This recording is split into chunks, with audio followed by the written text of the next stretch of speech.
Trading the Zone, de Mark Douglas. Capítulo 7. A essência do trader: pensar em termos de probabilidades. O que significa exatamente pensar em termos de probabilidades e por que isso é tão importante para o sucesso sustentado de um trader? Se reparar bem na última frase, verificará que eu fiz os ganhos sustentados depender de probabilidades. Parece uma contradição. Como é que alguém pode obter resultados sustentados de um acontecimento com um desfecho incerto? Para responder a esta questão, tudo o que temos de fazer é olhar para a indústria do jogo. As empresas ligadas ao jogo gastam somas avultadas de dinheiro, na casa das centenas de milhões, se não dos milhares de milhões de euros, em hotéis sofisticados, para atrair clientes para os seus cassinos.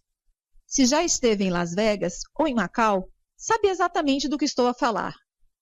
As empresas de jogos são exatamente como as outras empresas, na medida em que têm de justificar a um conselho de administração e, em última análise, aos seus acionistas, como distribuem os seus recursos. Como é que acha que justificam gastar tanto dinheiro em hotéis luxuosos e cassinos, cuja função principal é gerar lucros de um acontecimento que tem um desfecho puramente aleatório? Primeiro paradoxo: desfecho aleatório, resultados sustentados. Ora, aqui está um paradoxo interessante.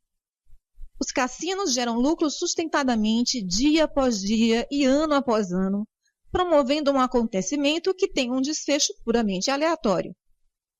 Simultaneamente, a maioria dos traders acredita que o comportamento do mercado não conduz a desfechos aleatórios, embora não consigam gerar lucros sustentados com tanta facilidade.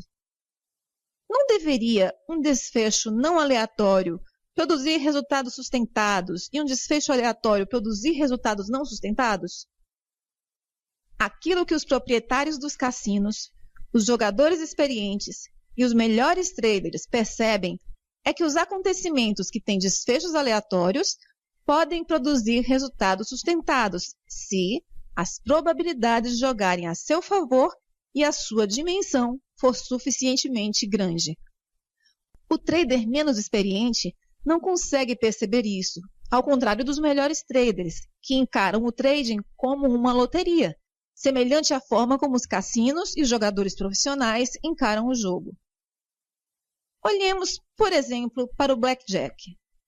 No blackjack, os cassinos têm aproximadamente uma vantagem de 4,5% sobre o jogador, com base nas regras do jogo aceites pelos jogadores. Isso significa que, no universo de todos os jogadores, o cassino irá gerar lucros líquidos de 4,5 cêntimos para cada euro apostado no jogo. Esta média de 4,5 cêntimos tem em conta todos os jogadores, os que perderam muito e todos os outros. Ao fim de um dia, uma semana, um mês ou um ano, o cassino arrecada sempre para si aproximadamente 4,5% do valor total jogado. Estes 4,5% podem não parecer muito, mas suponhamos que este jogo movimenta um total de 100 milhões de euros em todas as mesas de blackjack ao longo de um ano. O cassino terá um lucro de 4,5 milhões. O que os proprietários dos cassinos e os jogadores profissionais compreendem sobre a natureza das probabilidades é que cada rodada individual é estatisticamente independente de todas as outras. Isso significa que cada rodada individual é um acontecimento único, em que o desfecho é aleatório em relação à última e à próxima rodada. Se pensarmos em cada rodada individualmente, haverá uma distribuição aleatória e imprevisível entre as rodadas vencedoras e as perdedoras. Mas, numa base coletiva, acontece o contrário.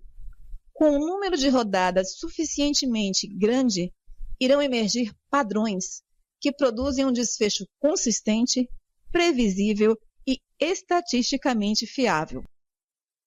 O que torna tão difícil pensar em termos de probabilidades é a existência de dois níveis de pensamento sobrepostos que se parecem contradizer. Chamemos ao primeiro o nível micro. A este nível, temos que acreditar na incerteza e na imprevisibilidade do desfecho de cada rodada individual. Conhecemos a verdade desta incerteza porque há sempre um número de variáveis desconhecidas que afetam a regularidade do baralho de cartas usado para cada nova rodada. Por exemplo, não podemos saber antecipadamente como os outros participantes vão decidir jogar, uma vez que podem aceitar ou recusar as cartas adicionais. Quaisquer variáveis que influenciem a regularidade do baralho e que não sejam controladas ou conhecidas antecipadamente irão tornar o desfecho de qualquer rodada particular incerto e aleatório, estatisticamente independente. O segundo nível é o macro. Neste nível, temos de acreditar que o desfecho após uma série de rodadas é relativamente certo e previsível. O grau de certeza baseia-se nas variáveis fixas ou constantes, que são conhecidas antecipadamente e especificamente concebidas para beneficiar um lado ou outro. As variáveis constantes a que me refiro são as regras do jogo. Assim, muito embora não seja possível saber antecipadamente a sequência de vitórias e derrotas, podemos estar relativamente certos de que, se forem jogadas rodadas suficientes, o lado para quem tenda a vantagem vai acabar com mais vitórias do que derrotas. O grau de certeza depende do modelo inicial patente nas regras do jogo. É a capacidade de acreditar na imprevisibilidade do jogo ao nível micro e, simultaneamente, acreditar na previsibilidade do jogo ao nível macro que torna o cassino e o jogador profissional eficazes e bem-sucedidos naquilo que fazem. A sua convicção quanto à singularidade de cada rodada impede-os de se envolverem no esforço inútil de tentar prever o desfecho de cada rodada individual. Aprendem e aceitam completamente o fato de que não sabem o que vai acontecer a seguir. Mais importante, não precisam de o saber para ganhar dinheiro consistentemente. Como não têm que saber o que vai acontecer a seguir, não atribuem qualquer significado especial a cada rodada individual, a cada volta da roleta ou a cada lançamento de dados. Por outras palavras, não ficam expectantes com o que vai acontecer, nem pressionam os seus egos para terem de estar certos. Como resultado, é mais fácil concentrarem-se em manter as probabilidades a seu favor e jogar sem erros, o que, por sua vez, os torna menos suscetíveis de cometerem erros que podem sair caros. Descontraem porque apenas se empenham em deixarem as suas probabilidades esgotarem-se, sabendo que se os modelos forem bons e a dimensão grande o suficiente, então irão sair vencedores no final. Os melhores traders usam a mesma estratégia de pensamento. Não só isto funciona em seu benefício, mas a dinâmica elementar que suporta a necessidade de tal estratégia é exatamente a mesma no trading e no jogo. Uma simples comparação entre as duas irá demonstrá-lo muito claramente. Primeiro, o trader, o jogador e o cassino estão todos a lidar com variáveis conhecidas e desconhecidas que influenciam o desfecho de cada posição ou jogo. No jogo, as variáveis conhecidas são as regras do jogo. No trading, as variáveis conhecidas, da perspectiva de cada trader individual, são os resultados da sua análise de mercado.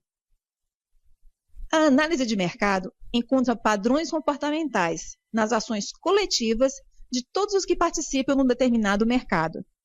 Sabemos que as pessoas irão agir do mesmo modo em condições e circunstâncias semelhantes, repetidamente, produzindo padrões de comportamento observáveis e mensuráveis. Similarmente, grupos de pessoas a interagir uns com os outros, dia após dia, semana após semana, também produzem padrões comportamentais que se repetem. Estes padrões comportamentais coletivos podem ser descobertos e subsequentemente identificados usando ferramentas analíticas, como as linhas de tendência ou os osciladores, por exemplo, que estão disponíveis para qualquer trader. Cada ferramenta analítica recorre a um conjunto de critérios para definir os limites de cada padrão comportamental identificado.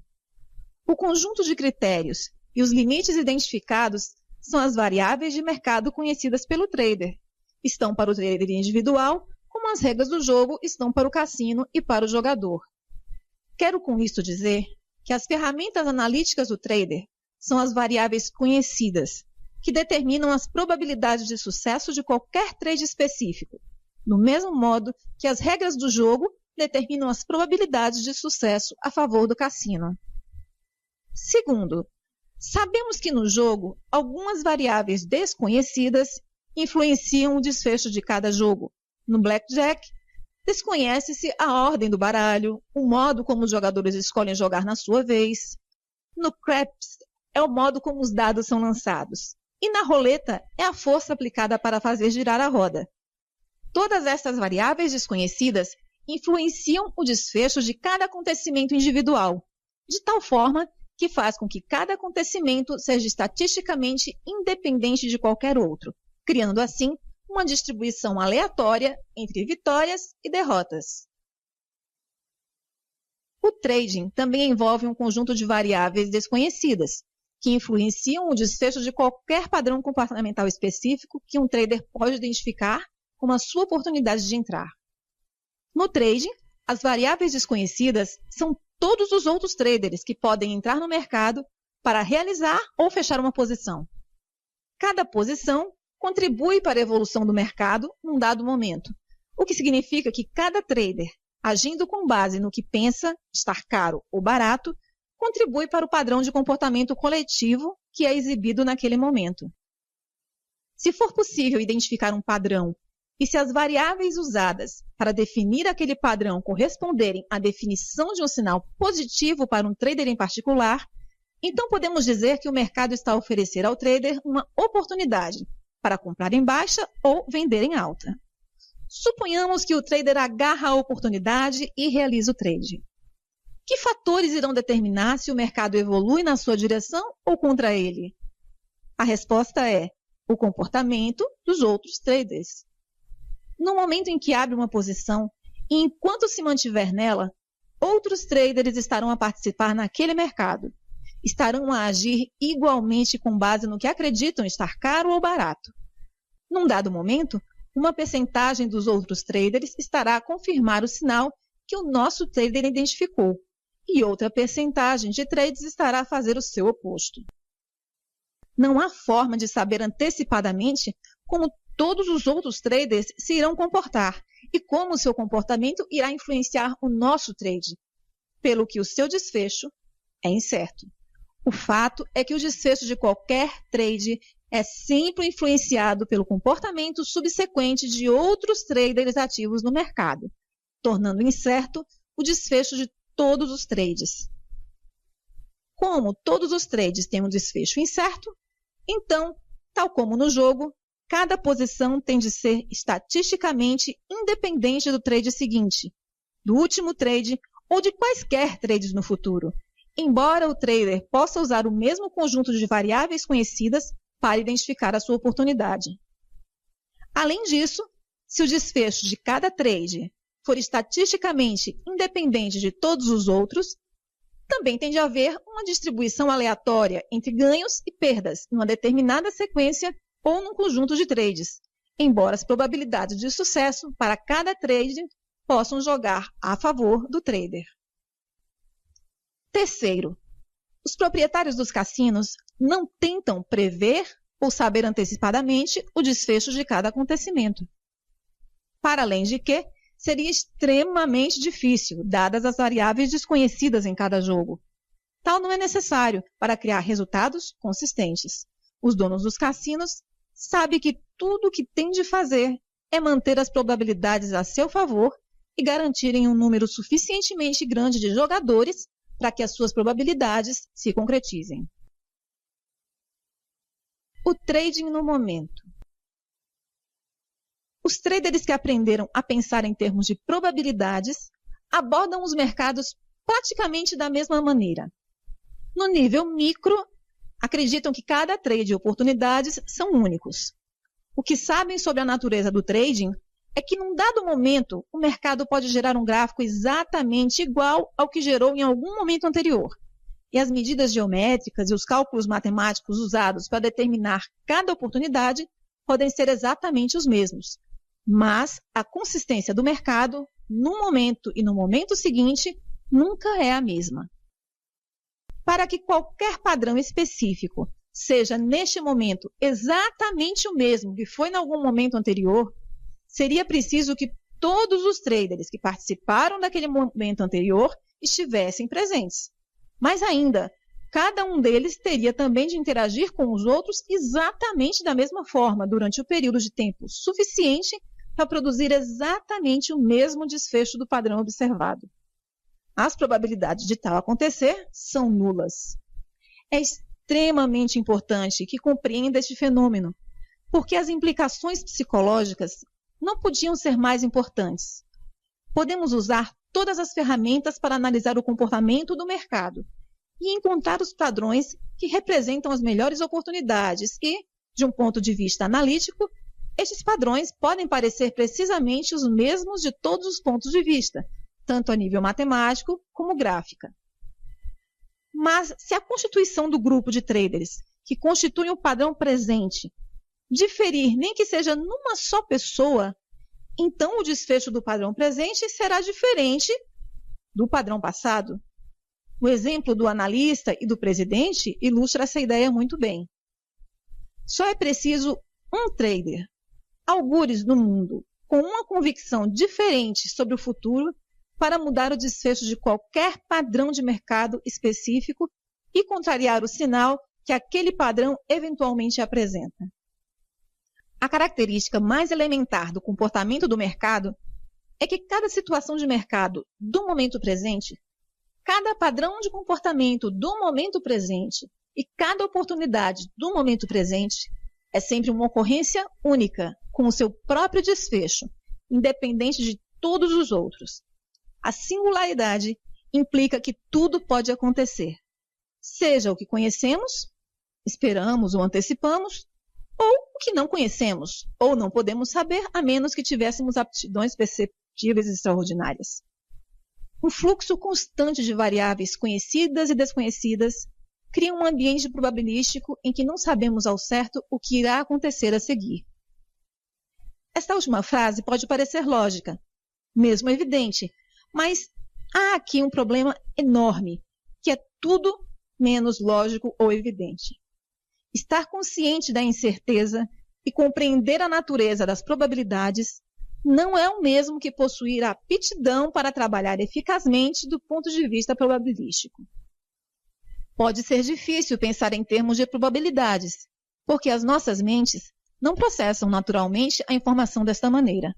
Muito pelo contrário, as nossas mentes fazem-nos perceber aquilo que conhecemos e aquilo que conhecemos é parte do nosso passado, enquanto no mercado, cada momento é novo e único, embora possa haver semelhanças com algo que tenha ocorrido no passado.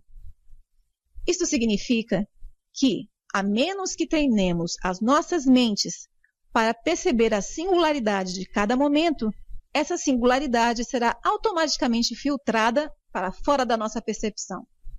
Apenas percebemos o que conhecemos e perdemos assim toda a informação que ficou bloqueada pelos nossos medos. A questão principal é que há algum grau de sofisticação no pensamento em termos de probabilidades, o que pode exigir a algumas pessoas um esforço considerável para o integrar nos seus sistemas mentais, sob a forma de estratégia de pensamento funcional. A maioria dos traders não compreende isto. Em resultado, consideram erradamente que estão a pensar em termos de probabilidades apenas porque têm algum grau de compreensão dos conceitos. Trabalhei com centenas de traders que consideravam que estavam a pensar em termos de probabilidades, mas não estavam. Eis um exemplo de um trader com quem trabalhei, a quem irei chamar de Bob. O Bob gera aproximadamente 50 milhões de euros em investimentos. Ele está nesse negócio há cerca de 30 anos. Veio a um dos meus workshops porque nunca conseguiu gerar mais de 12 a 18% de retorno anual sobre as contas que geria. É uma boa rentabilidade, mas o Bob estava extremamente extremamente insatisfeito, porque as suas análises sugeriam que ele devia conseguir um retorno anual de 150% a 200%. Eu descreveria o Bob como bem informado acerca da natureza das probabilidades. Por outras palavras, ele compreendia os conceitos, mas não trabalhava de uma perspectiva probabilística. Pouco depois de ter ido ao workshop, ele telefonou-me para pedir alguns conselhos. Eis um artigo que eu escrevi imediatamente após a nossa conversa telefônica. 28 de setembro de 1995. O Bob telefonou-me com um problema. Ele abriu uma posição no mercado e definiu um stop. O mercado fez cerca de 1/3 do caminho na direção do seu stop e depois inverteu até o seu ponto de entrada, onde ele decidiu abandonar a posição. Quase imediatamente após ter saído, o mercado movimentou-se 500 pontos na direção inicial, mas, claro, já estava fora do mercado. Ele não percebeu o que se passou. Primeiro perguntei-lhe qual era o seu risco. Ele não percebeu a pergunta. Partiu do princípio que tinha aceito um risco, pois deu uma ordem de stop. Respondi que só por ter dado uma ordem de stop não significa que tivesse aceitado o risco do trade. Há muitas coisas que podem estar em risco. Perder dinheiro, errar, não ser perfeito, etc. Dependendo da motivação de cada pessoa para o trading. Salientei que as convicções de uma pessoa são sempre reveladas pelas suas ações. Podemos partir do princípio que ele estava convicto de que, para ser um trader disciplinado, teria de definir o risco e definir um stop, e assim fez. Mas é possível definir um stop e, ao mesmo tempo, não acreditar que alguma vez o vai executar ou que o mercado se movimente na sua direção. Pelo modo como descreveu a situação, pareceu-me que tinha sido exatamente isto que lhe tinha acontecido. Quando realizou o trade, não acreditava que o seu stop ia ser atingido, nem que o mercado iria na sua direção. De fato, estava tão inflexível quanto a isto, que quando o mercado regressou ao seu ponto de entrada, ele fechou a posição para punir o mercado com uma atitude de "vou mostrar-te quem é que manda". Depois de eu lhe ter chamado a atenção para isto, ele disse que esta fora exatamente a atitude que teve quando fechou a posição. Disse que tinha estado à espera desse trade durante semanas e quando o mercado finalmente o permitiu, ele pensou que iria imediatamente inverter. Respondi, lembrando-o que devia olhar para essa experiência como reveladora do caminho para algo que ele tem de aprender. Um pré-requisito para pensar em termos de probabilidades é aceitar o risco, porque se assim não for, não iremos enfrentar a hipótese de não o aceitar, se e quando ele se concretizar. Quando tiver treinado a sua mente para pensar em probabilidades, significa que aceitou completamente todas as hipóteses, sem resistência ou conflito interno, e que se esforça para ter em conta as forças desconhecidas. Pensar deste modo é praticamente impossível, a menos que tenha feito o trabalho mental necessário para deixar de pensar na necessidade de saber o que vai acontecer a seguir ou na necessidade de acertar em cada trade. De fato, o grau com que pensa que sabe, parte do princípio que sabe ou, de alguma maneira, acredita que sabe o que vai acontecer a seguir, é equivalente ao seu grau de fracasso como trader. Os traders que aprenderam a pensar em termos de probabilidades estão confiantes no seu sucesso, porque empenham-se em agarrar cada trade que corresponda à oportunidade que identificam. Não selecionam cuidadosamente as oportunidades, pois partem do princípio ou acreditam que vão funcionar. Nem evitam as oportunidades que, seja por que razão for, partem do princípio ou acreditam que não irão funcionar. Se o fizessem, estariam a contrariar a sua convicção de que a situação do momento presente é sempre única, criando uma distribuição aleatória entre ganhos e perdas. Aprenderam arduamente que não sabem antecipadamente quais as oportunidades que irão funcionar e quais as que não irão.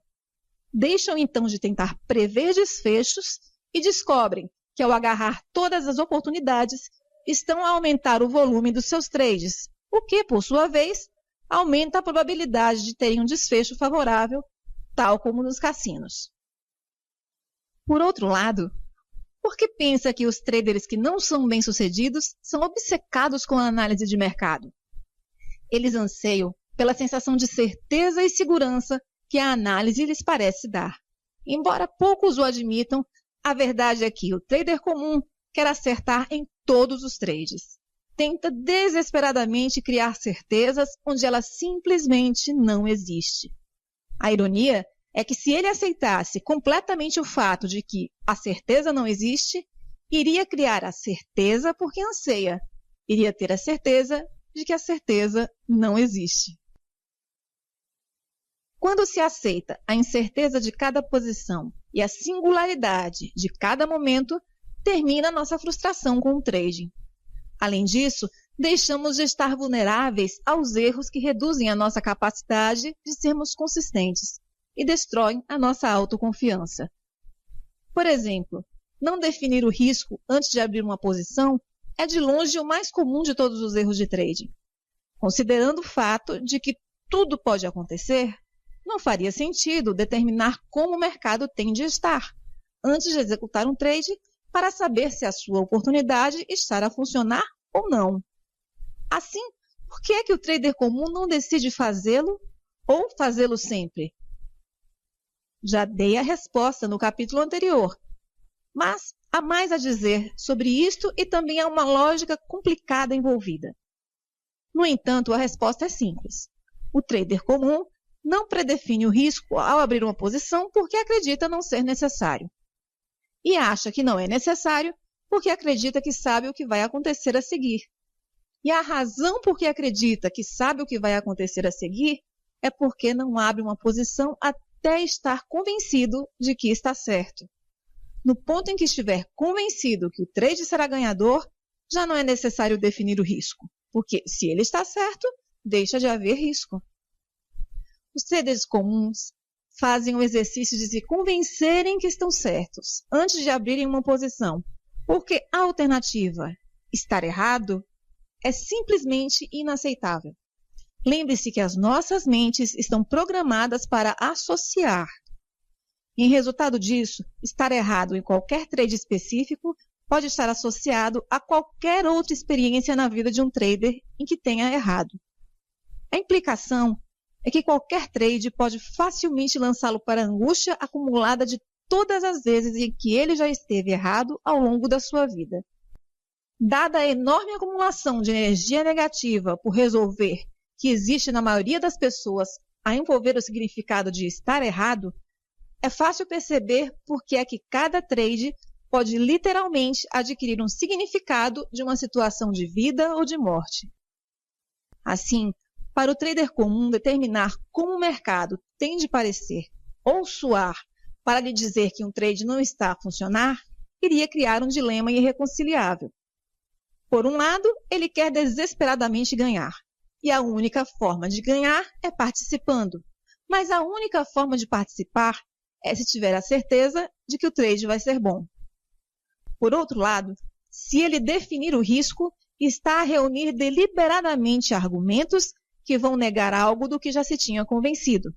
Ele estará a contrariar o processo de tomada de decisão que implementou para se convencer a si mesmo que o trade irá funcionar. Se se expusesse às informações contraditórias, tal iria gerar dúvidas sobre a viabilidade do trade. Se se permitir duvidar, é muito improvável que entre. Se não abrir uma posição e esta se revelar ganhadora, ficará numa extrema agonia. Para algumas pessoas, nada magoa mais do que uma oportunidade perdida devido à insegurança. Para o trader comum, a única saída deste dilema psicológico é ignorar o risco e continuar convencido que o trade é bom. Se esta situação lhe parece familiar, pense nisto. Quando se está a convencer a si mesmo que está certo, o que está a dizer a si próprio? Eu sei quem está neste mercado e quem está prestes a entrar, sei o que pensam. Além disso, conheço a capacidade de cada um para agir e com esta informação sou capaz de determinar como as ações de cada uma dessas pessoas irá afetar o movimento dos preços coletivos daqui a 1 segundo, 1 minuto, 1 hora, 1 dia, 1 semana. Olhando dessa perspectiva, para o processo de se convencer a si mesmo que está certo, parece um pouco absurdo, não é? Para os traders que aprenderam a pensar em termos de probabilidades, não há dilema. Predefinir o risco não levanta problemas a estes traders, porque não fazem trading de uma perspectiva do certo ou errado. Aprenderam que o trading não tem nada a ver com estar certo ou errado. Em resultado, não sentem os riscos do trading da mesma maneira que os traders comuns. Qualquer um dos melhores traders, os que pensam em termos de probabilidades, pode ter tanta energia negativa em torno do significado de estar errado quanto o trader comum. Mas desde que definam legitimamente o trade como um jogo de probabilidades, as suas reações emocionais ao resultado de qualquer trade são equivalentes ao modo como o trader comum se iria sentir ao atirar ao ar uma moeda, pedir cara e sair coroa. Uma previsão incorreta, embora para a maioria das pessoas, errar na previsão de sair cara ou coroa não lhes despertará a dor emocional acumulada por todas as vezes nas suas vidas em que estiveram erradas. Por quê? A maioria das pessoas sabe que o resultado de atirar uma moeda ao ar é puramente aleatório. Se acreditarmos que o resultado é aleatório, então esperamos naturalmente um resultado aleatório. A aleatoriedade implica pelo menos algum grau de incerteza. Assim, quando acreditamos num resultado aleatório, há uma aceitação implícita de que não sabemos qual vai ser o resultado. Quando aceitamos antes de um acontecimento que não sabemos como ele irá se desenrolar, essa aceitação tem o efeito de manter as nossas expectativas neutras e sem restrições. Agora estamos a concentrar-nos no âmago daquilo que aflige o trader comum. Qualquer expectativa sobre o comportamento do mercado que seja específica, bem definida ou rígida, em vez de ser neutra e sem restrições, é irrealista e potencialmente nociva. Se cada momento do mercado é único e tudo é possível, então qualquer expectativa que não reflita essas características livres de restrições é irrealista. Gerir as expectativas. Os danos provocados pelas expectativas irrealistas derivam da forma como afetam a nossa percepção da informação. As expectativas são projeções mentais daquilo que, em algum momento futuro, vamos ver, ouvir, saborear ou tocar, e provém daquilo que conhecemos. Não podemos esperar algo que não conhecemos ou de que não temos consciência. Aquilo que conhecemos é equivalente àquilo que aprendemos a pensar acerca das formas como o ambiente externo se pode exprimir. É a nossa versão pessoal da verdade. Quando esperamos que algo aconteça, estamos a projetar para o futuro aquilo que pensamos ser verdade. Estamos à espera que o ambiente externo daqui a 1 minuto, 1 hora, 1 dia, 1 semana ou 1 mês se manifeste da forma como o representamos nas nossas mentes. Temos de ser cuidadosos quanto ao que projetamos para o futuro, porque nada é capaz de criar maior infelicidade e sofrimento emocional do que uma expectativa não correspondida. Quando os acontecimentos se dão exatamente como esperamos, como nos sentimos?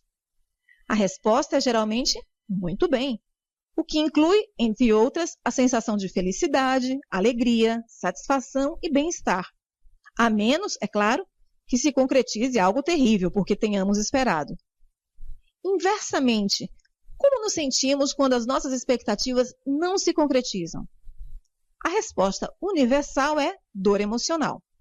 Todos experimentamos algum grau de ira, ressentimento, desespero, pesar, desilusão, insatisfação ou traição quando o ambiente não se revela exatamente como esperávamos, a menos, é claro, que sejamos surpreendidos por algo que se revele melhor do que imaginamos.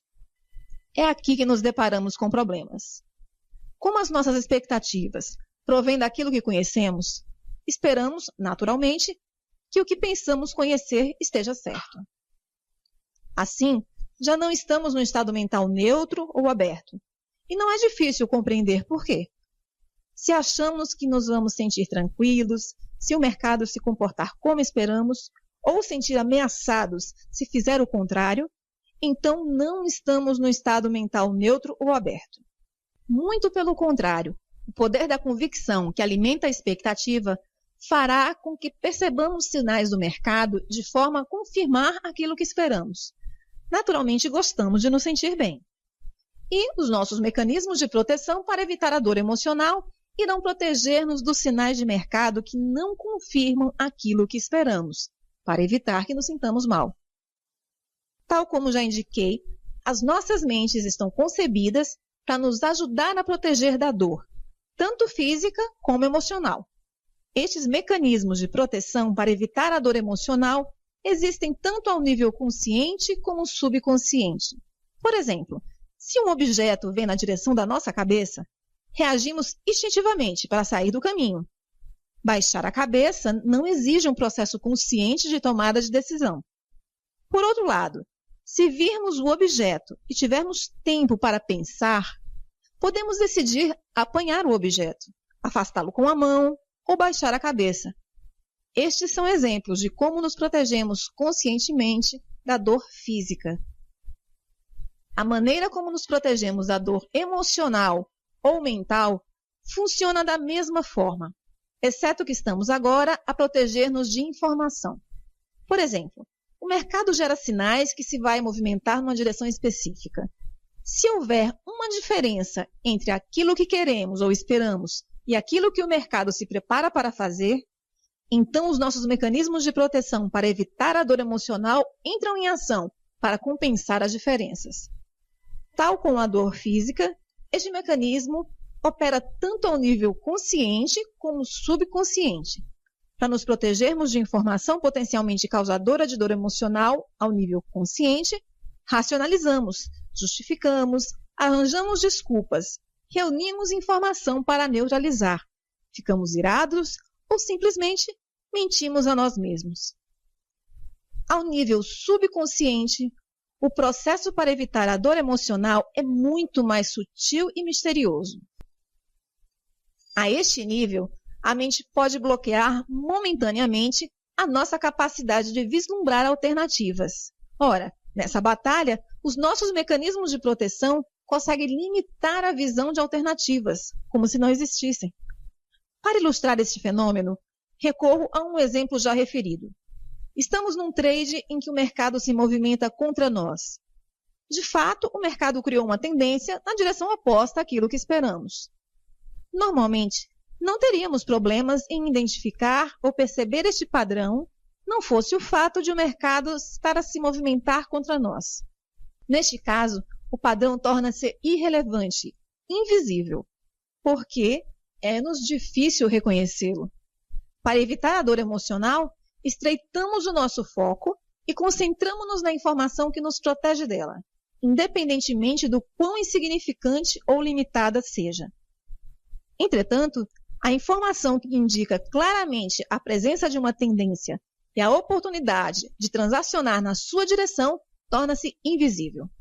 A tendência não desaparece na realidade, mas a nossa capacidade de a perceber, sim. Os nossos mecanismos para evitar a dor emocional bloqueiam a nossa capacidade de definir e interpretar o que o mercado está a fazer.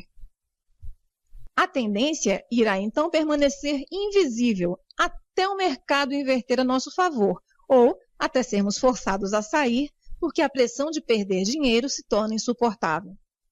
Só quando estivermos fora do mercado ou fora de perigo é que a tendência se torna para nós evidente, bem como todas as oportunidades de fazer dinheiro.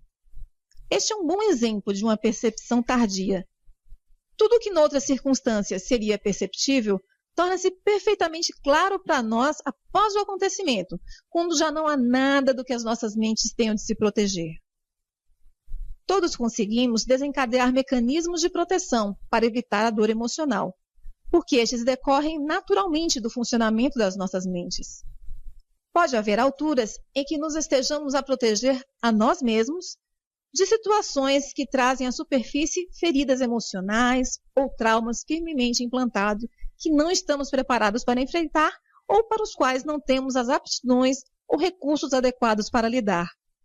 Nestes casos, os nossos mecanismos naturais estão a prestar-nos um bom serviço, pois frequentemente os nossos mecanismos de defesa só nos protegem da informação que indica que as nossas expectativas não correspondem ao que o ambiente nos pode dar. É aqui que os nossos mecanismos de proteção para evitar a dor emocional nos prestam um mau serviço, especialmente enquanto traders. Para compreender esta ideia, interrogue-se sobre quais são os sinais de mercado que para si representam uma ameaça. Serão ameaçadores porque o mercado expressa informação com carga negativa enquanto característica inerente à sua existência? Assim, a um nível mais elementar, aparentemente o que o mercado lhe dá a perceber são tiques para cima e tiques para baixo, ou barras ascendentes e barras descendentes. Esses tiques para cima e para baixo formam padrões que representam modelos. Ora, estarão alguns desses tiques, ou padrões por eles formados, carregados com carga negativa? De novo, pode parecer que sim, mas da perspectiva do mercado, a informação é neutra. Cada tique para cima, tique para baixo, ou padrão, é apenas uma informação que nos indica a posição do mercado. Se algumas dessa informação tivesse uma carga negativa como uma característica inerente à sua existência, não iriam todas as outras pessoas que lhe estão expostas experimentar dor emocional? Por exemplo, se você e eu sofrêssemos uma pancada de um objeto sólido na cabeça, provavelmente não haveria muita diferença no modo como nos iríamos sentir. Sentiríamos ambos dor física. Qualquer região dos nossos corpos que entre em contato com um objeto sólido arremessado com força suficiente fará com que sintamos dor física. Partilhamos a experiência porque os nossos corpos são constituídos basicamente da mesma forma. A dor física é uma reação fisiológica ao impacto violento com um objeto. A informação sob a forma de palavras ou gestos pelo ambiente externo ou os altos e baixos do mercado pode ser tão dolorosa como ser atingido por um objeto sólido, mas há uma enorme e importante diferença entre informação e objetos. A informação não é tangível. A informação não é constituída por átomos e moléculas. Para experimentar os efeitos potencialmente negativos ou positivos da informação, é preciso interpretá-los. As interpretações que fazemos dependem das nossas estruturas mentais individuais. A estrutura mental de cada um de nós é única, por duas razões fundamentais. Em primeiro lugar, todos nós nascemos com diferentes características de comportamento e personalidade geneticamente codificadas que nos fazem ter necessidades diferentes uns dos outros. A forma e a medida como respondemos positiva ou negativamente a essas necessidades relativamente ao meio ambiente cria experiências únicas para cada um de nós. Em segundo lugar, todos estamos expostos a uma variedade de forças ambientais. Algumas dessas forças podem ser semelhantes de indivíduo para indivíduo, mas nenhumas são exatamente iguais. Se considerarmos o número de combinações possíveis e características de personalidade geneticamente codificadas com que podemos nascer, relativamente à quase infinita variedade de forças ambientais com que nos podemos defrontar ao longo das nossas vidas, tudo contribuindo para a formação da nossa estrutura mental, é fácil perceber porque não existe uma estrutura mental comum a todos. Diferentemente dos nossos corpos, que têm uma estrutura molecular comum que sente dor física, não há nenhuma atitude mental que nos assegure que iremos partilhar do mesmo modo os efeitos negativos ou positivos da informação que recebemos do exterior.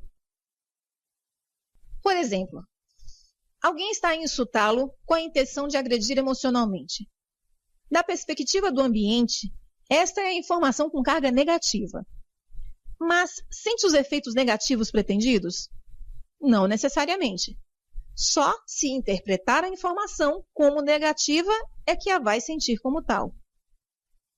E se esta pessoa o estiver a insultar numa língua que não entende, ou se estiver a usar palavras cujo significado não conhece, sentiria a agressão pretendida?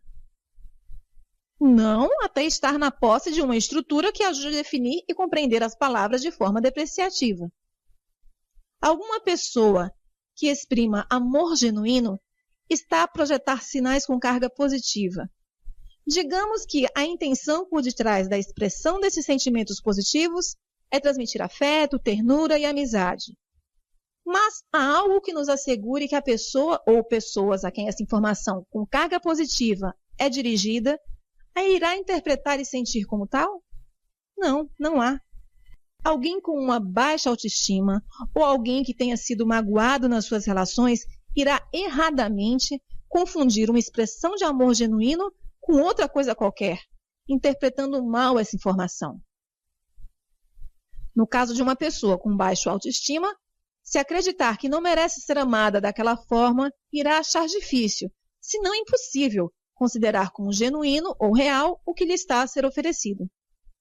Alguém com sentimentos de mágoa ou desilusão acumulados pode facilmente convencer-se de que uma expressão de amor genuína é extremamente rara, se não mesmo impossível, e, provavelmente, interpretará a situação como alguém a querer alguma coisa ou uma tentativa de aproveitamento de si.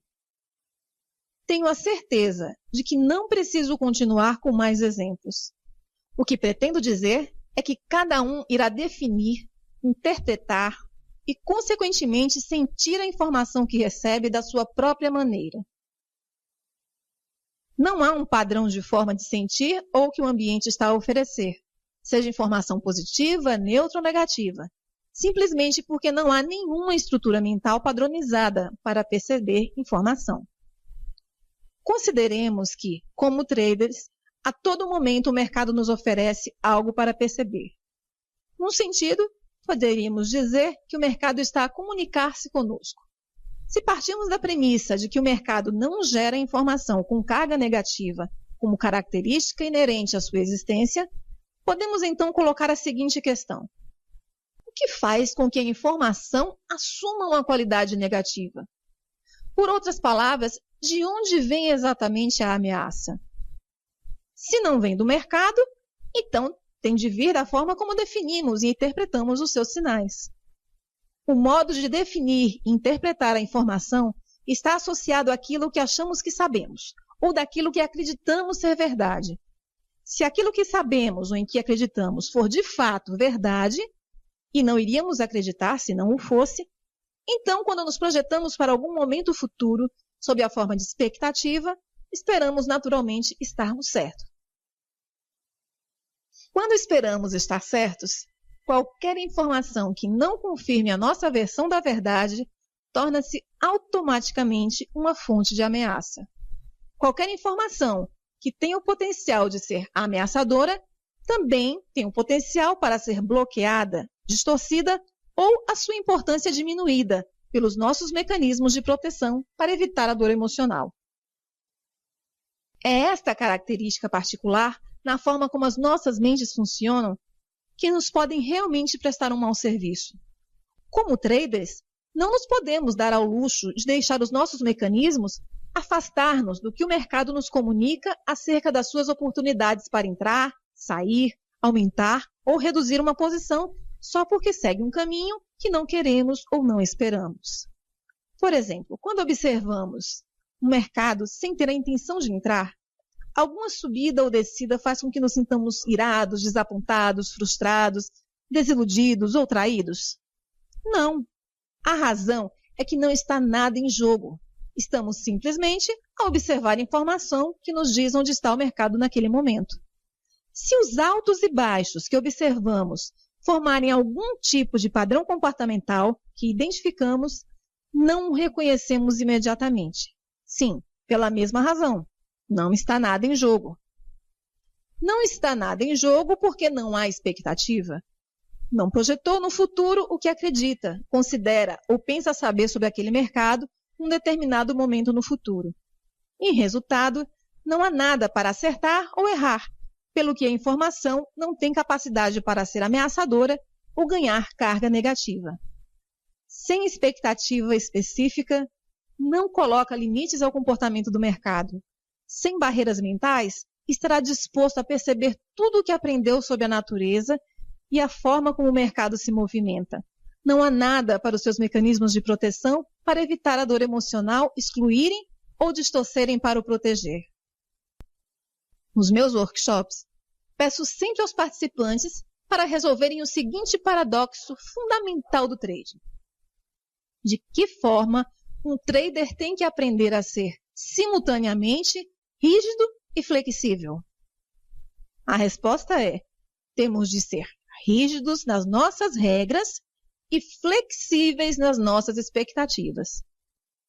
Temos que ser rígidos nas nossas regras para adquirirmos uma sensação de autoconfiança que nos proteja num ambiente com poucos limites, se é que tem alguns. E temos de ser flexíveis nas nossas expectativas para podermos perceber, com o maior grau possível de lucidez e objetividade, os sinais do mercado. Neste ponto, provavelmente nem é preciso dizer que o trader comum faz exatamente o oposto. É flexível nas regras e rígido nas expectativas. Curiosamente, quanto mais rígida é a expectativa, mais ele tem que adaptar, violar ou quebrar as suas regras para servir a sua relutância em desistir daquilo que quer a favor daquilo que o mercado está a oferecer. Eliminar o risco emocional. Para eliminar o risco emocional do trading, é preciso neutralizar as expectativas quanto ao comportamento do mercado num dado momento ou numa determinada situação. Para o fazer, tem de estar disposto a pensar a partir da perspectiva do mercado. Lembre-se que o mercado comunica com base em probabilidades. Do ponto de vista coletivo, a sua estratégia pode parecer perfeita, mas ao nível individual, cada trader tem potencial para agir como uma força sobre o movimento de preços que contraria o resultado positivo da sua estratégia. Para pensar em termos de probabilidades, temos de criar uma atitude mental coerente com os princípios fundamentais de um ambiente probabilístico. Uma atitude mental probabilística, no contexto do trading, consiste em 5 verdades fundamentais. 1. Tudo pode acontecer. 2. Para ganhar dinheiro, não precisamos saber o que vai acontecer a seguir. 3. Há uma distribuição aleatória entre ganhos e perdas num determinado conjunto de variáveis que definem uma oportunidade. 4.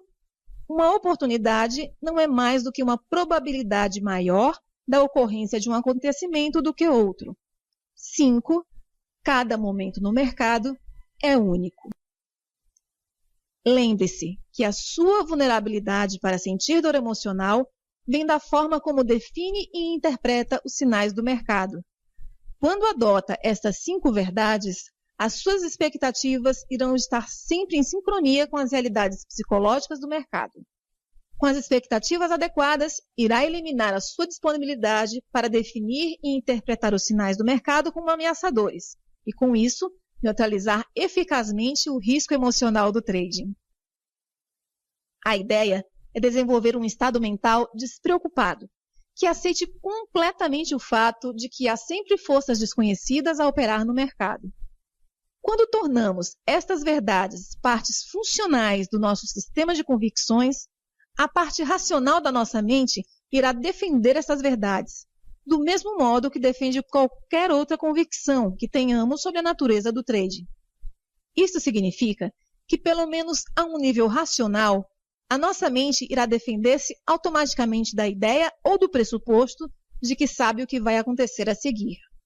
É uma contradição acreditar que cada trade é um acontecimento único, com um resultado incerto e aleatório em relação a qualquer outro trade feito no passado, e ao mesmo tempo acreditar que tem a certeza de que sabe o que vai acontecer a seguir e esperar acertar. Se realmente acredita num resultado incerto, então também espera que tudo possa acontecer. Dito de outra forma, no momento em que deixa sua mente agarrar-se à noção de que sabe, deixe de considerar as variáveis desconhecidas. A sua mente não o deixará agir, vendo outras alternativas. Se acredita que sabe, o momento deixa de ser único. Se o momento não for único, tudo passa a ser conhecido, ou seja, deixa de haver algo a descobrir. No entanto, No momento em que deixar de se preocupar com o que não sabe ou não pode saber sobre o mercado, em vez de perceber o que o mercado está a oferecer, fica vulnerável a todos os erros típicos de trading. Por exemplo, se acredita num resultado incerto, alguma vez iria considerar a hipótese de abrir uma posição sem definir o risco previamente? Iria alguma vez hesitar em reduzir uma perda? E então, os erros de trading, como agir precipitadamente? Como poderia antecipar um sinal que o mercado ainda não deu se não estivesse convencido que iria deixar passar a oportunidade?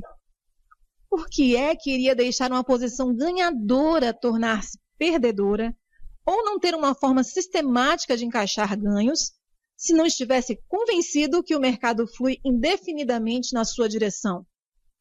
Por que é que iria hesitar em abrir uma posição a menos que estivesse convencido de que iria perder quando o mercado estava no seu ponto original de entrada? Por que é que iria quebrar as suas regras transacionando uma quantia demasiado elevada em relação ao seu capital ou tolerância emocional para suportar uma perda se não estivesse absolutamente certo de que tinha algo assegurado? Finalmente, se realmente acredita numa distribuição aleatória entre ganhos e perdas, poderia alguma vez sentir-se traído pelo mercado? Se lançasse uma moeda ao ar e acertasse no que iria sair, não iria necessariamente esperar acertar no lançamento seguinte, simplesmente porque acertou no último, e vice-versa. Como acredita numa distribuição aleatória entre a sequência de caras e coroas, as suas expectativas estariam perfeitamente alinhadas com a realidade da situação. Iria certamente gostar de acertar, e se acertasse seria ótimo. Mas se estivesse errado, não se iria sentir traído pelo lançamento da moeda, porque sabe e aceita que há variáveis desconhecidas em jogo que afetam o resultado. Desconhecidas significa algo que o nosso processo de pensamento racional não consegue identificar antes do lançamento da moeda, exceto aceitar completamente algo que não conhece. Em resultado, há poucas probabilidades, se é que há alguma, de sentir o tipo de dor emocional que surge quando nos sentimos traídos. Como traders, quando estamos à espera de um resultado aleatório, ficaremos sempre um pouco surpreendidos com algo que o mercado faz, mesmo que tal corresponda exatamente à concretização da oportunidade que identificamos e acabemos com um trade ganhador. No entanto, esperar um resultado aleatório não significa que não possamos usar totalmente as nossas aptidões de raciocínio e analíticas para projetar um resultado, ou que não possamos tentar adivinhar o que vai acontecer, ou ter um pressentimento sobre algo. Podemos. Além disso, podemos até acertar num caso ou noutro. Simplesmente não podemos esperar estar certos. E se estivermos certos, não podemos esperar que algo que tenha funcionado da última vez funcione novamente na próxima vez, embora a situação possa parecer exatamente a mesma. Qualquer coisa que percebamos agora no mercado nunca irá ser exatamente igual a uma experiência anterior. Mas isso não significa que a sua mente, como uma característica natural do modo como funciona, não tente tornar as duas idênticas. Haverá semelhanças entre o momento presente e algo que sabemos do passado. Mas essas semelhanças só nos dão algo com que trabalhar, virando as probabilidades de sucesso a nosso favor. Se abordarmos o trading como se não soubermos o que irá acontecer a seguir, iremos contornar a inclinação natural da nossa mente para tornar o momento presente idêntico a alguma experiência anterior. Por muito pouco natural que pareça, podemos deixar alguma experiência anterior, seja negativa ou positiva, ditar o nosso estado de espírito.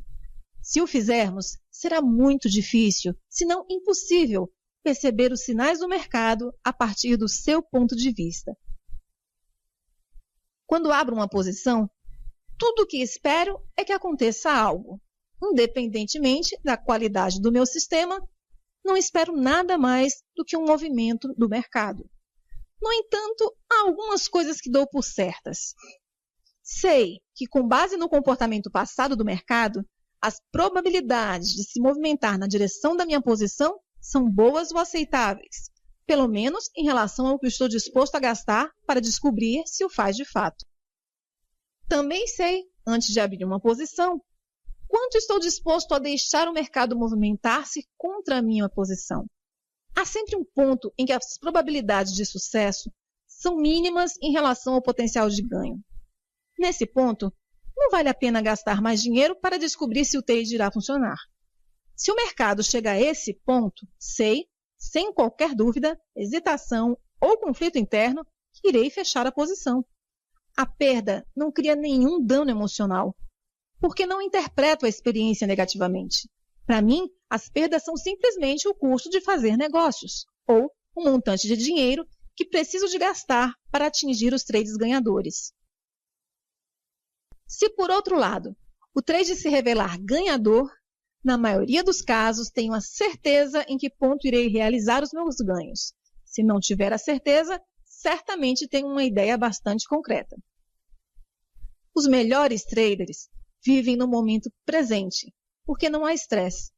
Não há estresse porque não está nada em risco, a não ser o montante de dinheiro que estão dispostos a gastar num trade. Não se esforçam por estarem certos ou por estarem errados, nem para provar nada. Se e quando o mercado lhes disser que as suas convicções não estão a funcionar ou que é a altura de encaixar ganhos, as suas mentes não fazem nada para contrariar essa informação. Aceitam completamente o que o mercado lhes está a dizer e esperam pela oportunidade seguinte.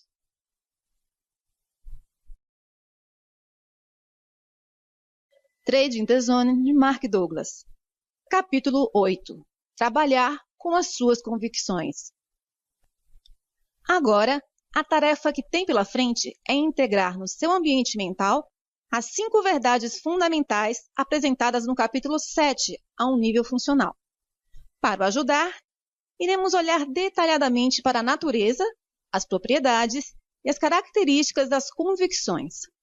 No entanto, antes de o fazermos, irei rever e organizar os principais conceitos apresentados até agora num sistema mais claro e prático. Aquilo que aprender neste capítulo e nos 2 seguintes irá formar as bases para a compreensão de tudo o que precisa fazer para atingir os seus objetivos como trader. Definir o problema. Ao seu nível mais elementar, o mercado não é mais do que uma série de ticks para cima e para baixo, que formam modelos de comportamento.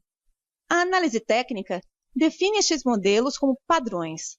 Um determinado padrão é uma indicação de que existe uma maior probabilidade de o mercado se movimentar numa direção do que na outra. No entanto, existe um paradoxo importante, porque um padrão implica consistência, ou, pelo menos, um resultado consistente. Mas a realidade é que cada padrão é um acontecimento único. Podem parecer indicar exatamente o mesmo em 2 acontecimentos distintos, mas as semelhanças são somente aparentes. A força elementar por detrás de cada padrão são os traders, e os traders que contribuem para a formação de um padrão são sempre diferentes dos traders que contribuem para o seguinte, pelo que o desfecho de cada padrão é aleatório.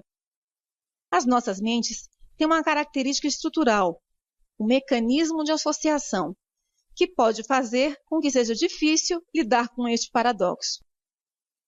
Estes modelos, ou os padrões que representam, fluem em todos os períodos de tempo, fazendo do mercado um fluxo interminável de oportunidades para entrar, sair, encaixar ganhos, reduzir perdas, aumentar ou reduzir posições.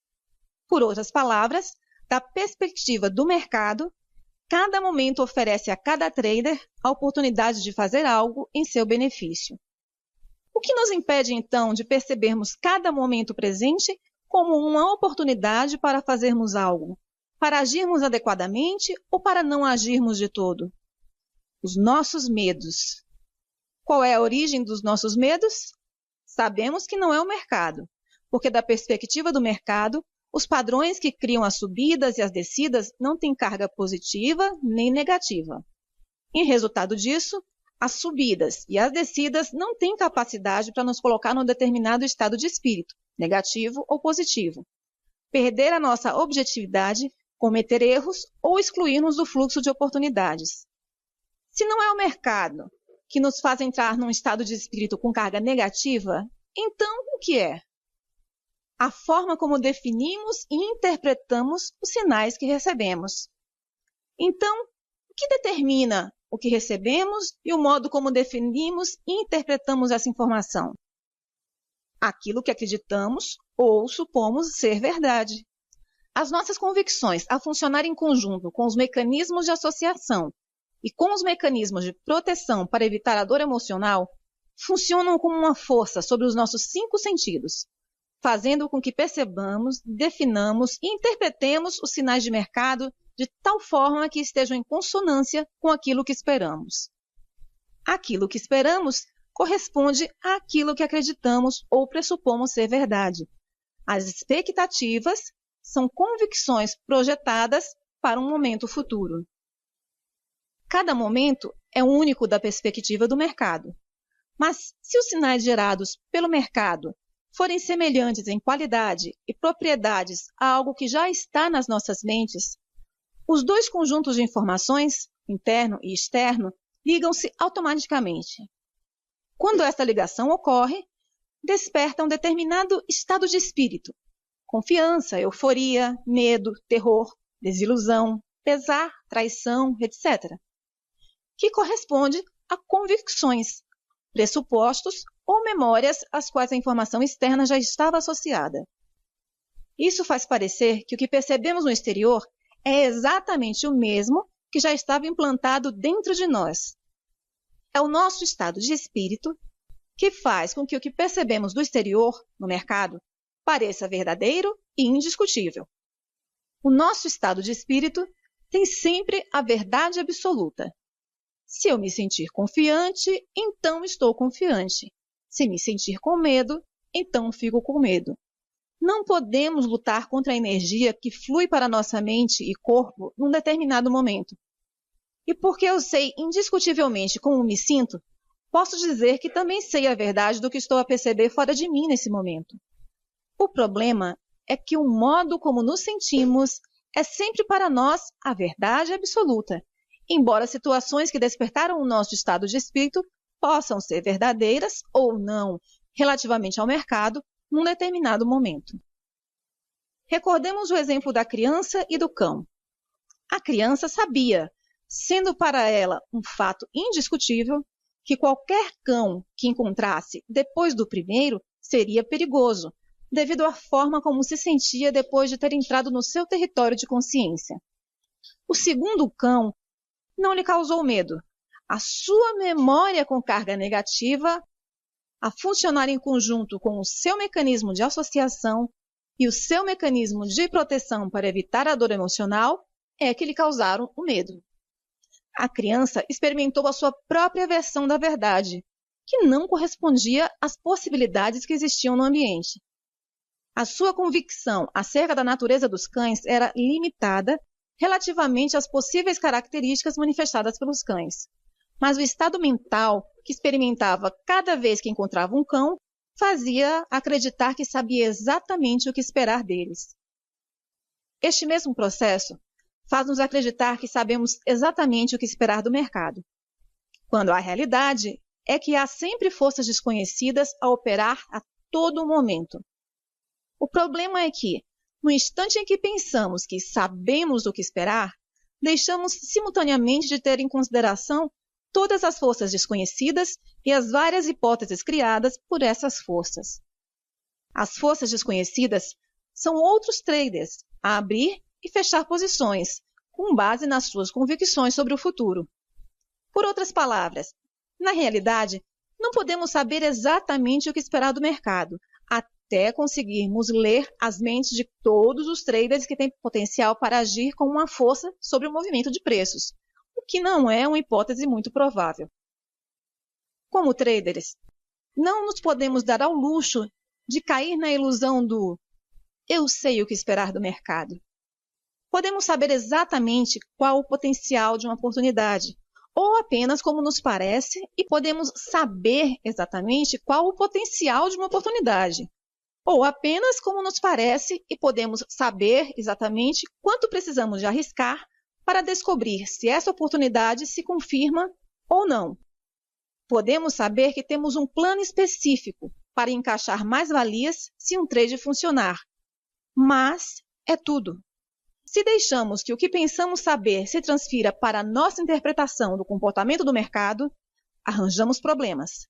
Nesse caso, tudo o que é preciso para nos colocar numa carga negativa no nosso estado mental é: eu sei o que esperar do mercado, assente nas convicções, nas memórias ou nas atitudes que nos fazem interpretar as subidas e as descidas ou qualquer outra informação do mercado como tudo menos como uma oportunidade para fazer algo em nosso benefício. Definir os termos. Quais são os objetivos? Em última análise, ganhar dinheiro é o objetivo de toda a gente. Mas se o trading fosse somente uma questão de ganhar dinheiro, não seria necessário ler este livro. Abrir uma posição ganhadora ou até uma série delas não requer grande habilidade. Por outro lado, criar resultados sustentados e ser capaz de manter os ganhos, isso sim, requer aptidões. Ganhar dinheiro de forma consistente é um subproduto de adquirir e dominar certas aptidões mentais. O grau com que compreende isto é o mesmo que o fará deixar de se focar no dinheiro e passar a focar-se no modo como consegue utilizar o trading como ferramenta para dominar essas aptidões. Quais são as aptidões?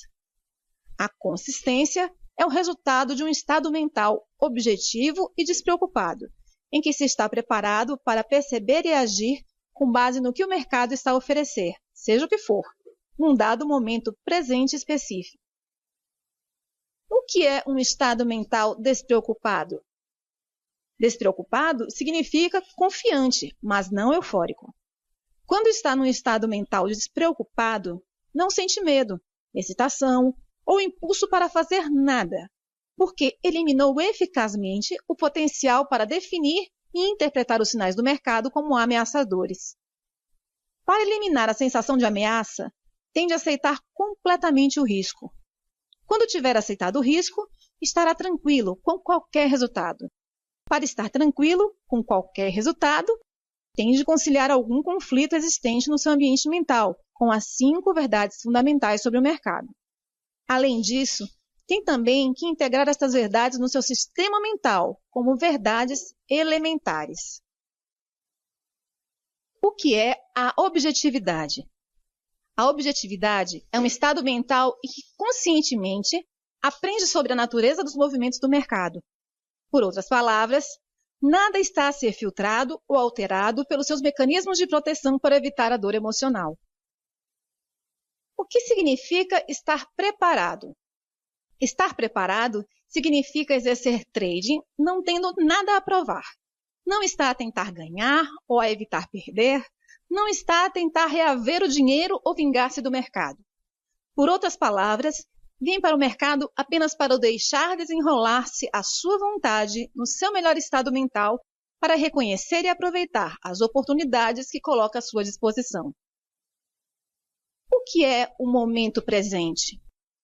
Transacionar no momento presente significa que não é possível associar uma oportunidade para entrar, sair, aumentar ou reduzir uma posição a uma experiência passada já existente no nosso ambiente mental. Como as verdades fundamentais se relacionam com as aptidões? 1. Tudo pode acontecer. Por quê? Porque há sempre forças desconhecidas a operar em cada mercado a todo momento. Basta um trader algures no mundo para contrariar o resultado positivo da sua posição. É tudo, só um. Independentemente de quanto tempo, esforço ou dinheiro investiu na sua análise, da perspectiva do mercado, essa verdade é imutável. Não tem exceções. Quaisquer exceções existem na sua mente e estão em conflito com o mercado, fazendo com que, eventualmente, interprete os sinais do mercado como ameaçadores. 2. Não é preciso saber o que vai acontecer a seguir para ganhar dinheiro. Por quê? Porque é uma distribuição aleatória entre ganhos e perdas dado um conjunto específico de variáveis que definem o seu modelo. Veja o número 3. Por outras palavras, com base no desempenho passado, pode saber que entre os 20 trades seguintes, 12 serão ganhadores e 8 perdedores. O que não sabe é a sequência de ganhos e perdas, ou quanto dinheiro o mercado irá disponibilizar nos trades ganhadores. Esta verdade transforma o trading num jogo de probabilidades. Quando acreditamos realmente que o trading é um jogo de probabilidades, conceitos como certo e errado, ganhar ou perder, já não têm o mesmo significado. Em resultado, as nossas expectativas estarão em harmonia com as possibilidades. Lembre-se que nada tem mais potencial para causar conflitos emocionais do que expectativas não satisfeitas. A dor emocional é a resposta universal quando o mundo externo se exprime de um modo que não reflete aquilo que esperamos ou acreditamos ser verdade. Em resultado, qualquer sinal do mercado que não corresponda às nossas expectativas é automaticamente definido e interpretado como ameaçador. Essa interpretação faz com que adotemos um estado mental defensivo, com uma carga negativa, que nos leva a agir precisamente da forma que estamos a tentar evitar. A informação do mercado só é ameaçadora se estiver à espera que o mercado faça algo por si. De outro modo, se não esperar que o mercado lhe dê razão, não tem razão para recear estar errado. Se não estiver à espera que o mercado faça de si um ganhador, não tem qualquer razão para ter medo de perder. Se não estiver à espera que o mercado evolua na sua direção indefinidamente, não há razão para fazer um negócio menos vantajoso do que o esperado. Finalmente, se não esperar conseguir aproveitar todas as oportunidades só porque as percebeu e estão à sua disposição, não tem razão para ter medo de perder. Por outro lado, só tem de acreditar que tudo o que precisa de saber é 1. As probabilidades jogam a seu favor antes de abrir uma posição. 2. Tem de saber quanto vai custar descobrir se o trader vai funcionar ou não. 3. Não precisa de saber o que vai acontecer a seguir para ganhar dinheiro num trade. E 4. Tudo pode acontecer. Então, como é que o mercado lhe pode fazer mal? Que sinais poderia o mercado gerar sobre si próprio que fizesse com que os seus mecanismos de proteção para evitar a dor emocional fossem ativados e excluíssem informação do seu conhecimento? Não consigo pensar em nenhuma. Se acreditar que tudo pode acontecer e que não precisa de saber o que vai acontecer a seguir para ganhar dinheiro, então ganhará sempre. As suas expectativas estarão sempre em harmonia com as condições do mercado, neutralizando efetivamente a hipótese de sentir dor emocional. Pelas mesmas razões, como é que um trade perdedor ou uma série de trades perdedores podem ter o típico efeito negativo se realmente aceita que o trading é um jogo de probabilidades? Se o seu modelo coloca as probabilidades a seu favor, então cada perda coloca-o na mesma medida, mais perto de um ganho. Quando acreditamos realmente nisto, a sua resposta a um trade perdedor já não irá assumir uma qualidade emocional negativa. 3. Há uma distribuição aleatória entre ganhos e perdas, dado um conjunto específico de variáveis que definem um modelo. Se cada perda o aproxima de um ganho, estará ansioso pela próxima oportunidade para entrar. Por outro lado, se ainda acredita que o trade consiste em fazer análise ou em acertar, então após uma perda irá antecipar a ocorrência da próxima oportunidade com apreensão, interrogando-se se irá funcionar. Isto, por sua vez, irá fazer com que reúna argumentos a favor ou contra um trade. Irá reunir argumentos a favor do trade se o seu medo de omitir algo for maior do que o seu medo de perder. E irá reunir argumentos contra o trade se o seu medo de perder for maior que não perder uma oportunidade. Em qualquer dos casos, não estará no estado mental mais capaz de gerar resultados sustentados. 4. Uma oportunidade não é mais do que o sinal de uma probabilidade maior de algo acontecer. Criar consistência exige que aceitemos completamente a ideia de que o trading não consiste em ter esperança, interrogar-se ou reunir argumentos num sentido ou no outro para determinar se o próximo trade irá funcionar. O único argumento que precisa de arranjar é verificar se as variáveis que utiliza para definir um sistema estão presentes num determinado momento. Quando usa outras informações, fora dos parâmetros do seu sistema, para decidir se abre uma posição, está a adicionar variáveis aleatórias ao seu sistema de trading. E isso torna extremamente difícil, se não impossível, determinar o que funciona e o que não funciona. Se nunca tem certezas quanto à viabilidade do seu modelo, então não está suficientemente confiante com o mesmo. Qualquer que seja o grau dessa falta de confiança, irá sentir medo. A ironia é que terá medo de resultados aleatórios e irregulares, sem compreender que a sua abordagem aleatória e irregular está a criar exatamente aquilo de que tem medo. Por outro lado, se acredita que um modelo é simplesmente uma probabilidade maior de alguma coisa acontecer, em vez de outra, e que há uma distribuição aleatória entre ganhos e perdas para um dado conjunto específico de variáveis, por que é que iria reunir outros argumentos a favor ou contra um trade? Para um trader que opera com base nessas duas convicções, reunir outros argumentos não faz qualquer sentido. Ou deixe-me colocar as coisas deste modo. Reunir outros argumentos faz mais ou menos tanto sentido como tentar determinar se no próximo lançamento ao ar de uma moeda sairá caras depois, nos últimos 10 lançamentos, ter saído coroa.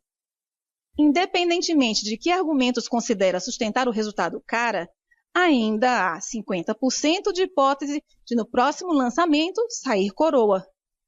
Do mesmo modo, independentemente de quantos argumentos reúna para justificar abrir ou não uma posição, continua a bastar um único trader algures no mundo para anular a validade de qualquer um de seus argumentos, se não mesmo todos. A questão é incomodar-se para quê?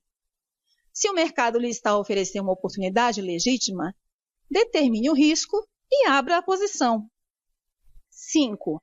Cada momento no mercado é único. Pare um momento e pense no conceito de singularidade. Único significa que não é como qualquer outra coisa que exista ou tenha alguma vez já existido. Por muito que possamos compreender o conceito de unicidade, as nossas mentes não lidam muito bem com ela na prática. Como já discutimos, as nossas mentes estão estruturalmente programadas para associar automaticamente, sem conhecimento consciente, qualquer coisa no ambiente exterior, semelhante a qualquer coisa que já exista dentro de nós, na forma de uma memória, convicção ou atitude. Isso cria uma contradição estrutural entre o modo como naturalmente pensamos sobre o mundo e o modo como o mundo existe. Não há dois momentos do ambiente externo que alguma vez se repliquem exatamente. Para o fazer, cada átomo ou cada molécula teria de estar exatamente na mesma posição em que esteve em algum momento anterior, o que não é uma hipótese muito provável. Mas com base na forma como as nossas mentes estão concebidas para processar informação, experimentamos sempre o momento presente como sendo exatamente igual a algum momento anterior, tal como existe dentro das nossas mentes. Se cada momento não é como nenhum outro, então não há nada ao nível da nossa experiência racional que nos possa garantir que sabemos o que irá acontecer a seguir. Por isso, vou dizer de novo, para que incomodarmos-nos a tentar saber? Quando tentamos saber, estamos essencialmente a tentar acertar. Não sugiro que não possamos prever o que o mercado irá fazer a seguir e acertar, porque muito seguramente podemos.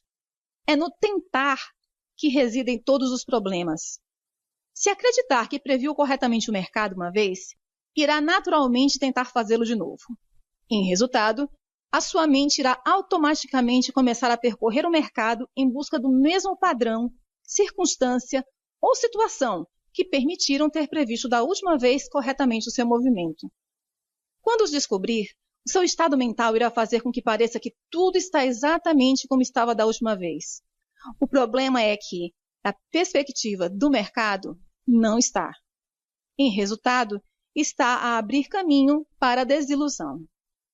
O que distingue os melhores traders de todos os outros é que eles treinaram as suas mentes para acreditar na unicidade de cada momento, embora este treino normalmente assuma a forma de perder muito dinheiro antes de realmente acreditarem no conceito de unicidade. Esta convicção funciona como uma força contrária, neutralizando o mecanismo de associação automática, quando acreditamos verdadeiramente que cada momento é único. Então, por definição, não há nada na nossa mente a que o mecanismo de associação possa ligar aquele momento. Esta convicção funciona como uma força interna que faz desassociar o momento presente no mercado de qualquer momento anterior arquivado no nosso ambiente mental. Quanto mais forte for a sua convicção quanto à unicidade de cada momento, mais baixa é a probabilidade de fazer associações. Quanto mais baixa for a probabilidade de fazer associações, mais aberta estará a sua mente para perceber o que o mercado lhe está a oferecer. A caminho do estado mental adequado. Quando aceitamos completamente as realidades psicológicas do mercado, aceitamos, correspondentemente, os riscos do trading. Quando aceitamos os riscos do trading, eliminamos o potencial para considerar os sinais de mercado como negativos e, consequentemente, deixamos de ter de que proteger a nossa mente. Quando não há nada de que nos protegermos, acedemos à plenitude do que sabemos sobre a natureza dos movimentos do mercado.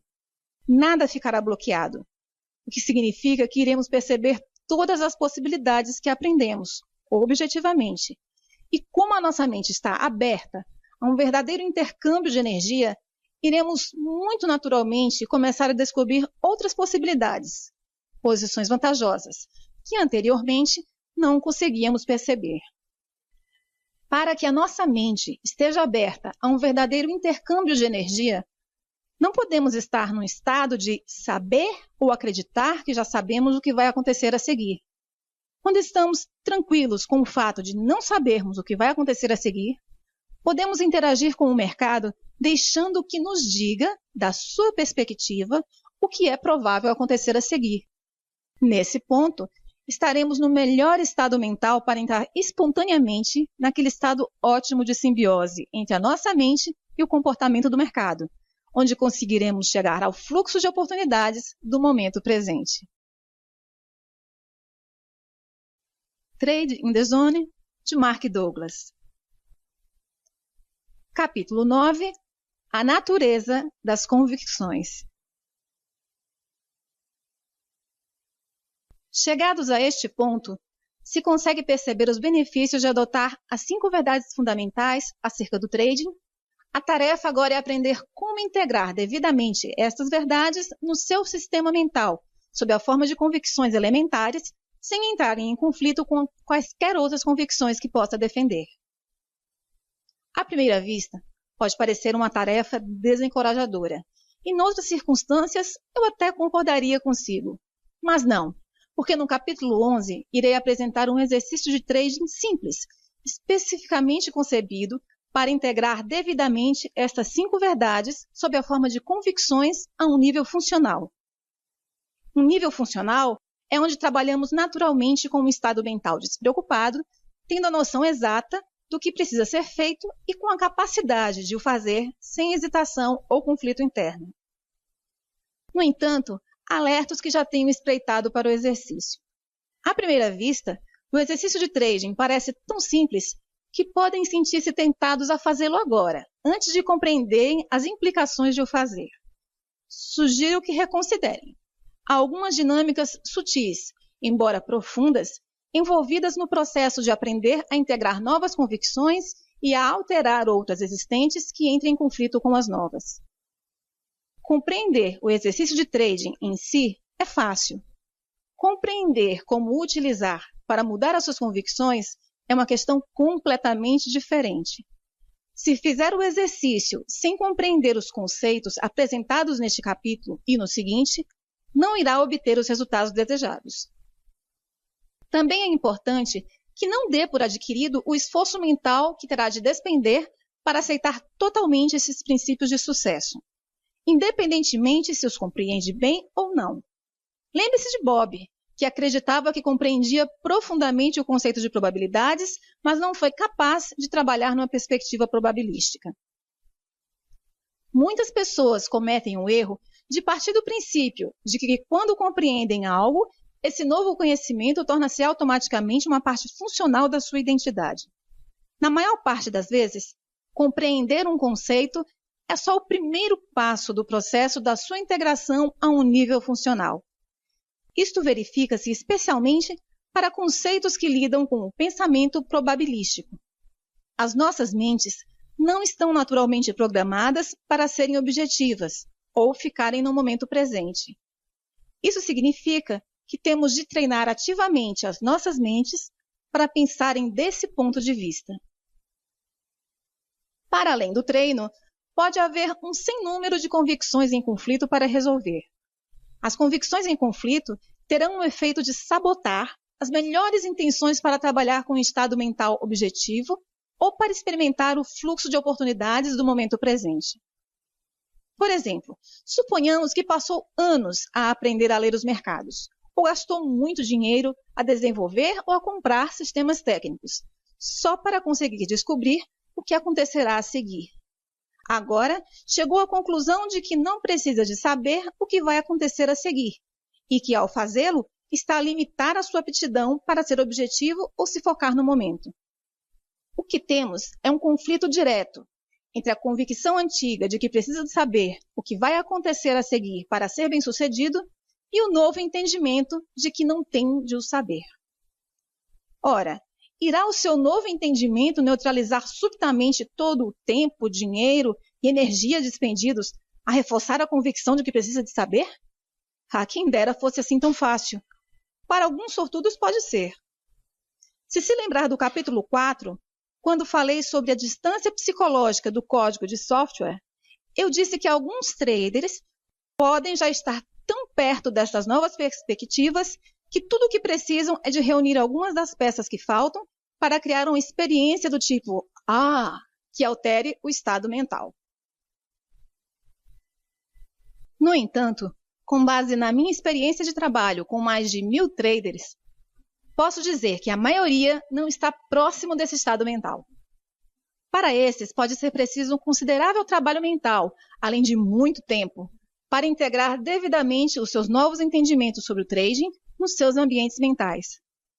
A boa notícia é que, no final, o exercício no capítulo 11 irá estabelecer as 5 verdades fundamentais e resolver muitos dos conflitos potenciais, mas apenas se soubermos exatamente o que estamos a fazer e por que o estamos a fazer. Este é o assunto deste capítulo e do seguinte. As origens de uma convicção. O que podemos aprender sobre a natureza das convicções e como podemos usar esse conhecimento para criar uma atitude mental que estimule o nosso desejo de sermos traders consistentemente bem-sucedidos? Estas são 2 das questões em que me irei concentrar em responder neste capítulo.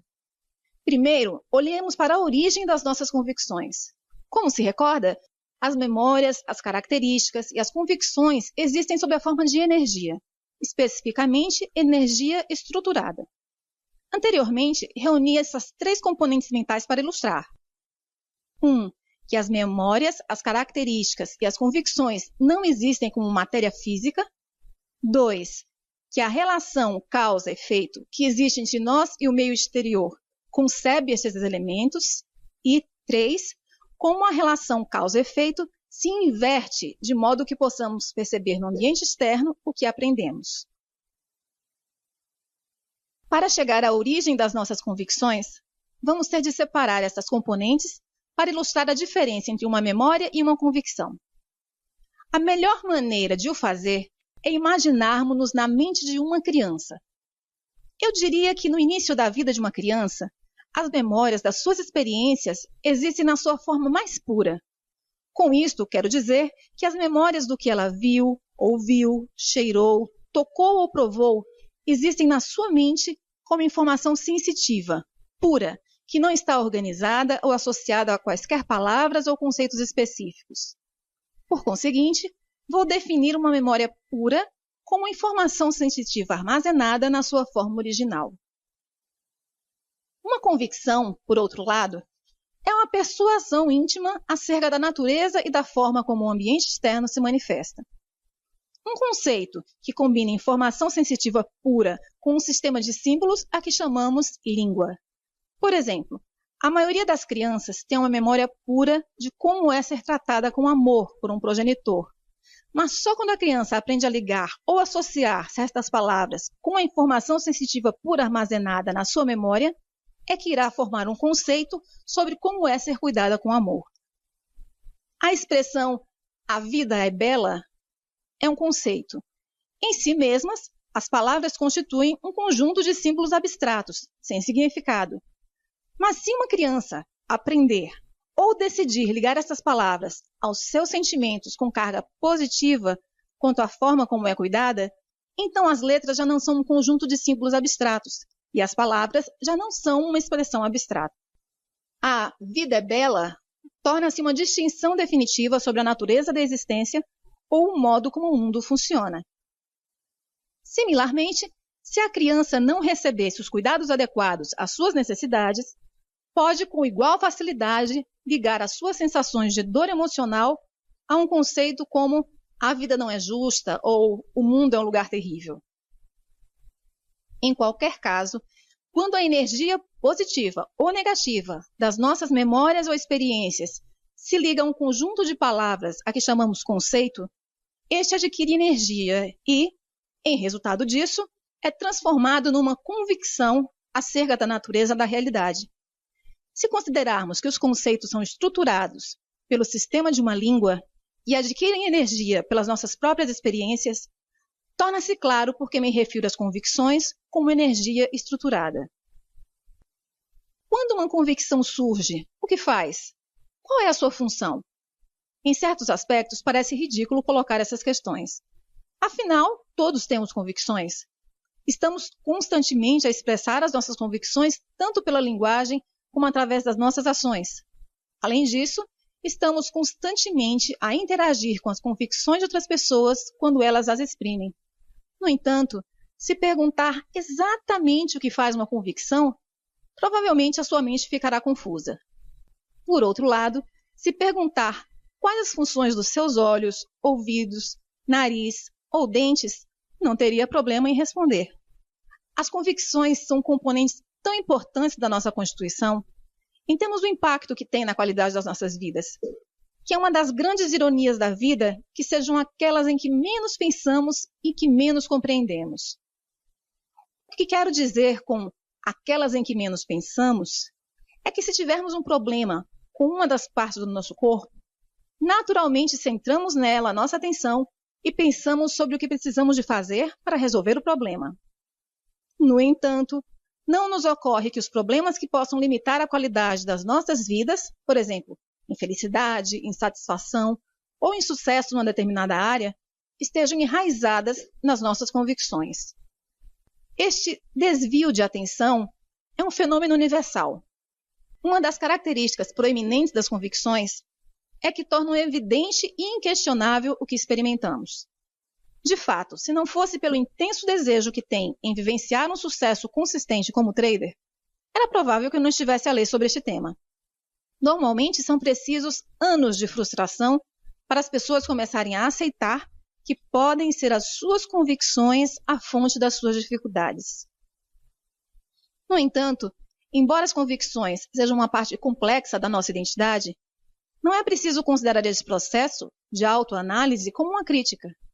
Considere que nenhum de nós cresceu com qualquer uma das nossas convicções, que foram todas adquiridas de várias maneiras.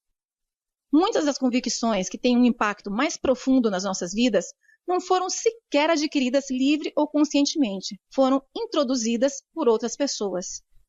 E provavelmente não será normalmente uma surpresa para ninguém afirmar que as convicções que nos causam mais dificuldades sejam aquelas que foram adquiridas através dos outros sem o nosso consentimento consciente.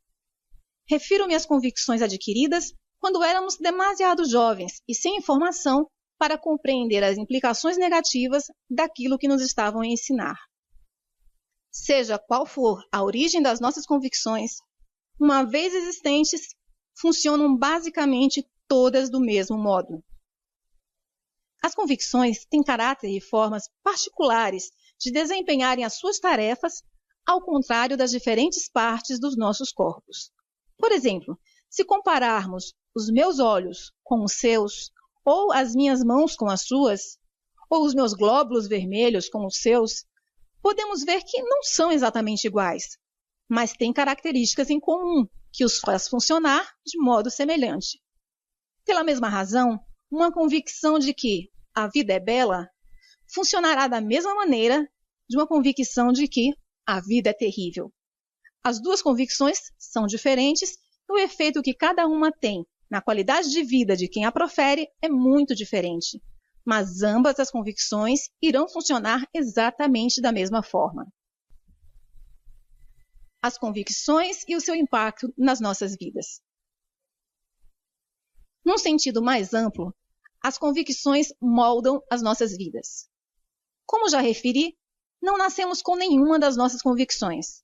Elas são adquiridas e, à medida que se adicionam umas às outras, a forma como vivemos as nossas vidas reflete aquilo em que aprendemos a acreditar. Pense como a sua vida seria diferente se tivesse nascido num sistema cultural, religioso ou político que tivesse pouco em comum com o seu atual. Pode ser difícil imaginar, mas aquilo em que teria aprendido a acreditar sobre a natureza da vida e o modo como o mundo funciona podia não ter nada a ver com aquilo em que hoje acredita, mas iria defender essas convicções com o mesmo grau de certeza com que defende as suas convicções atuais. Como as convicções moldam as nossas vidas? 1. Geram a percepção e a interpretação que fazemos da informação do meio ambiente de forma a ser compatível com aquilo em que acreditamos. 2. Criam as nossas expectativas. Lembre-se que uma expectativa é uma convicção projetada para algum momento no futuro. Como não podemos esperar algo que não conhecemos, também podemos dizer que uma expectativa é aquilo que conhecemos projetado em algum momento futuro. 3. O nosso comportamento é coerente com aquilo em que acreditamos. 4. Finalmente, as convicções moldam a forma como nos sentimos quanto aos resultados das nossas ações. Não há muito na forma como atuamos em que as convicções não desempenham um papel importante. Acrescento a seguir um exemplo para ilustrar as várias funções de uma convicção. Na primavera de 1987, estava a ver um programa de televisão. Era sobre algumas celebridades que pregavam partidas umas às outras. Numa parte do programa, a estação de TV contratou um homem para ficar no passeio da Avenida Michigan, a segurar uma placa que dizia "Dinheiro grátis, só hoje". Para quem não conhece Chicago, a Avenida Michigan alberga muitos armazéns e lojas da moda. A estação de TV deu ao homem uma quantia considerável em numerário, com instruções para dar o dinheiro a quem o pedisse. Ora, se considerarmos que a Avenida Michigan é uma das zonas mais movimentadas da cidade, e se partirmos do princípio de que a maioria das pessoas que passaram pelo homem na rua conseguia ler a placa, quantas pessoas pensa que aceitaram a oferta e pediram dinheiro? De todas as pessoas que passaram a ler uma placa, só uma parou e disse: "Fantástico! Pode dar-me 25 centavos para comprar um bilhete de ônibus?" Fora isso, ninguém sequer se aproximou do homem. O homem acabou por ficar frustrado, porque as pessoas não estavam a reagir como ele esperava. Anunciou o seu propósito mais alto: "Alguém quer dinheiro? Tenho dinheiro para dar. Ajudem-me a livrar-me dele." Todas as pessoas continuaram o seu caminho como se ele não existisse.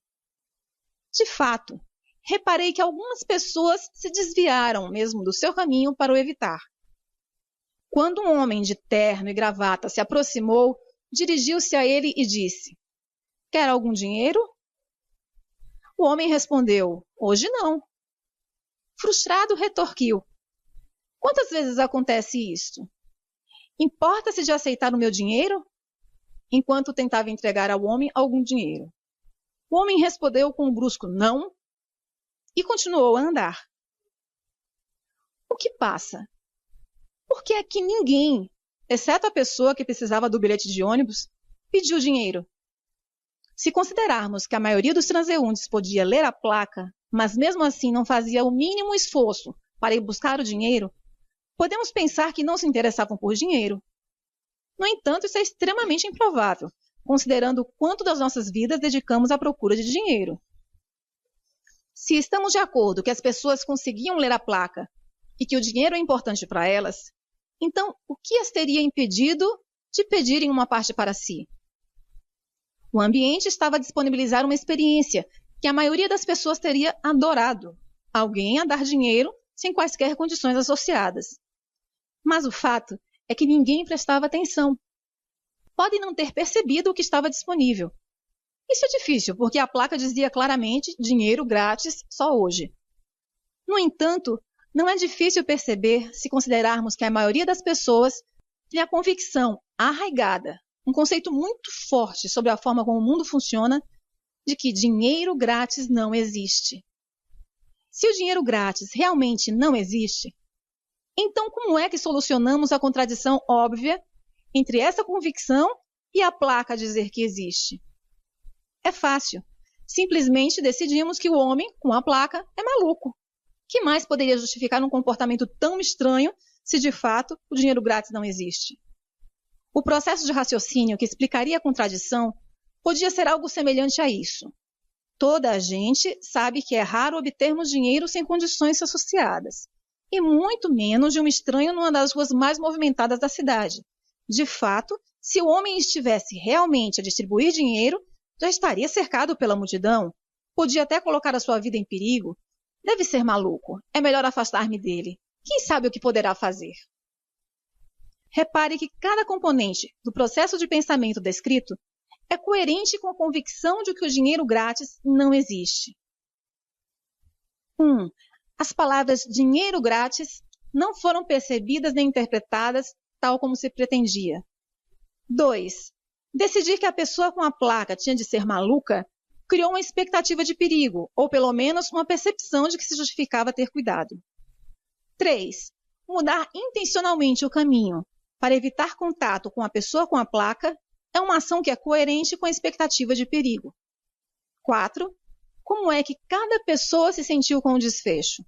É difícil dizer sem conhecer cada pessoa individualmente, mas uma boa hipótese seria que se sentiram aliviados por terem conseguido evitar o encontro com uma pessoa maluca.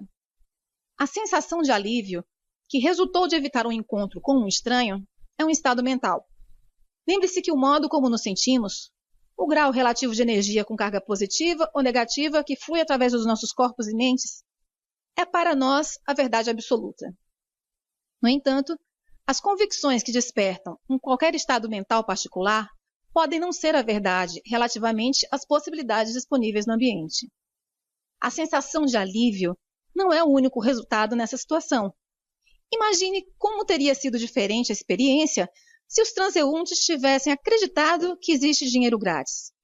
O processo descrito acima seria o mesmo, só que iria fazer com que a convicção de que existe dinheiro grátis parecesse evidente e inquestionável, tal como a convicção de que não existe dinheiro grátis parecesse evidente e inquestionável.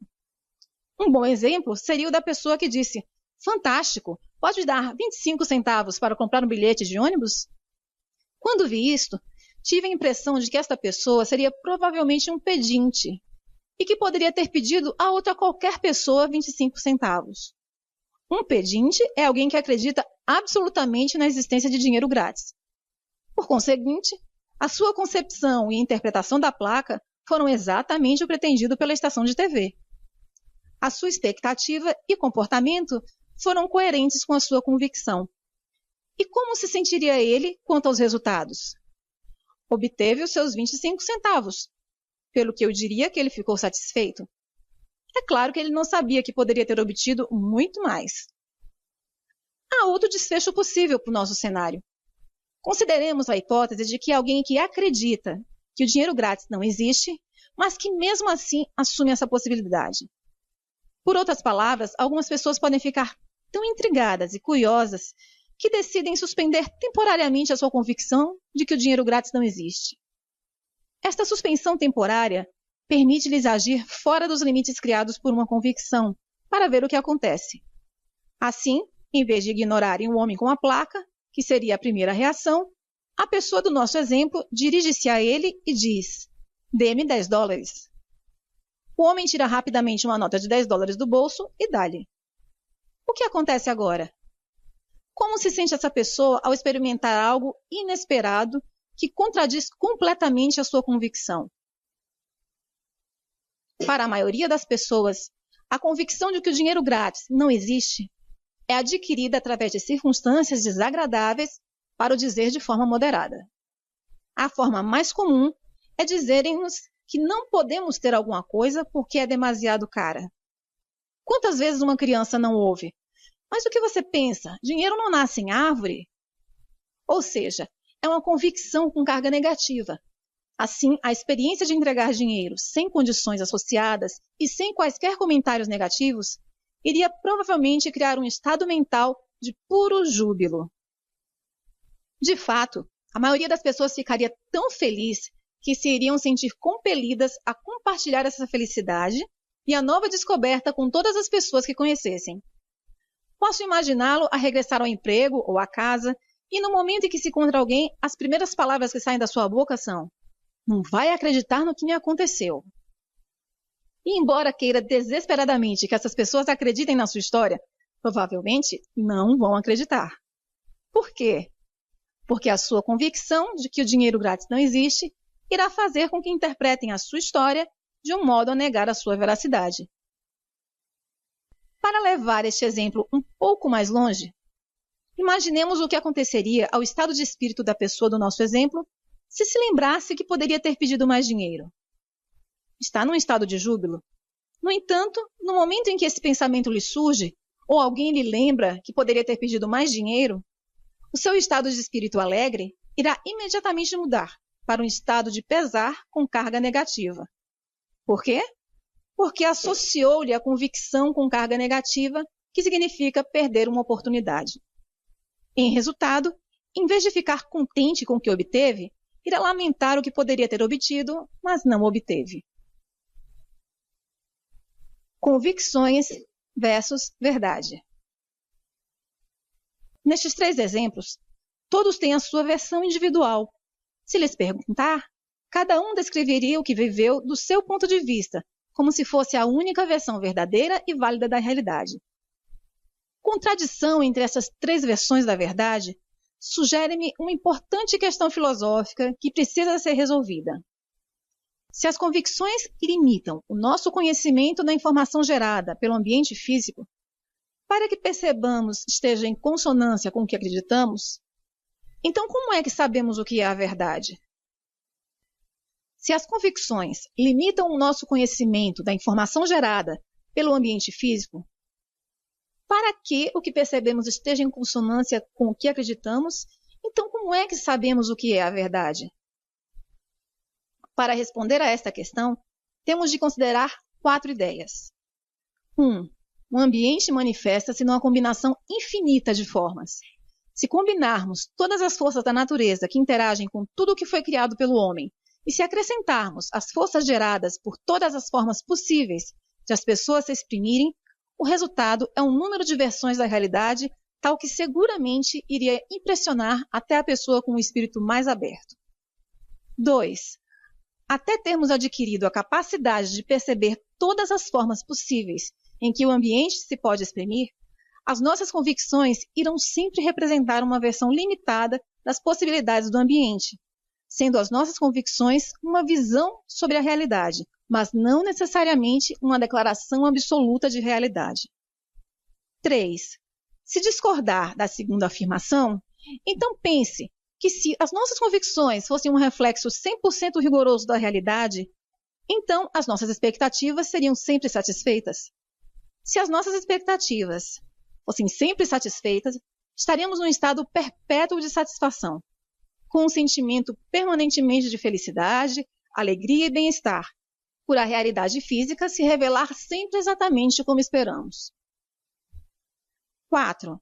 Se conseguir aceitar a terceira afirmação como válida, então o corolário também é verdade. Se não estivermos satisfeitos, então as nossas convicções não se relacionam perfeitamente com as condições ambientais. Tendo essas 4 ideias em consideração, consigo agora responder à questão: qual é a verdade? Se as convicções impõem limites ao que percebemos como possível e o ambiente se consegue exprimir numa combinação infinita de formas, então as convicções só podem ser verdadeiras relativamente ao que tentamos conseguir num determinado momento. Ou seja, o grau relativo de veracidade inerente às nossas convicções pode ser medido pela forma como nos são úteis. Cada um de nós tem forças geradas internamente, curiosidades, necessidades, vontades, desejos, objetivos e aspirações, que nos compelem ou motivam a interagir com o ambiente físico. O conjunto de passos que damos para satisfazer as nossas curiosidades, necessidades, vontades, desejos, objetivos ou aspirações depende daquilo em que acreditamos ser verdade numa dada circunstância ou situação. Essa verdade, seja ela qual for, irá determinar 1. As possibilidades que percebemos relativamente ao que o meio ambiente nos disponibiliza. 2. Como interpretamos o que percebemos. 3. As decisões que tomamos. 4. As nossas expectativas de resultados. 5. O que fazemos. E 6. Como nos sentimos quanto aos resultados dos nossos esforços. Num dado momento, se estamos satisfeitos, felizes ou numa situação de bem-estar relativamente a algo que tentamos conseguir, podemos dizer que a nossa verdade, isso é, independentemente das nossas convicções, é útil, porque o processo, como se afirmou acima, funcionou. Aquilo que percebíamos não só estava em consonância com o nosso objetivo, mas também com o que o ambiente nos disponibilizou. A nossa interpretação da informação resultou numa decisão, expectativa e ação que estavam em harmonia com a situação e as circunstâncias ambientais. Não houve qualquer resistência ou força contrária por parte do ambiente, ou na nossa própria mente, que diminuísse o resultado que tentamos conseguir. Em resultado disso, encontramos-nos num estado de satisfação, felicidade e bem-estar. Por outro lado, se nos encontramos num estado de insatisfação, desilusão, frustração, confusão, desespero, pesar ou falta de esperança, podemos dizer que relativamente à situação e circunstâncias ambientais, as nossas convicções não funcionam bem ou nem sequer funcionam e, por conseguinte, não são úteis. Simplificando, a verdade depende do que funciona em relação àquilo que tentamos conseguir num dado momento.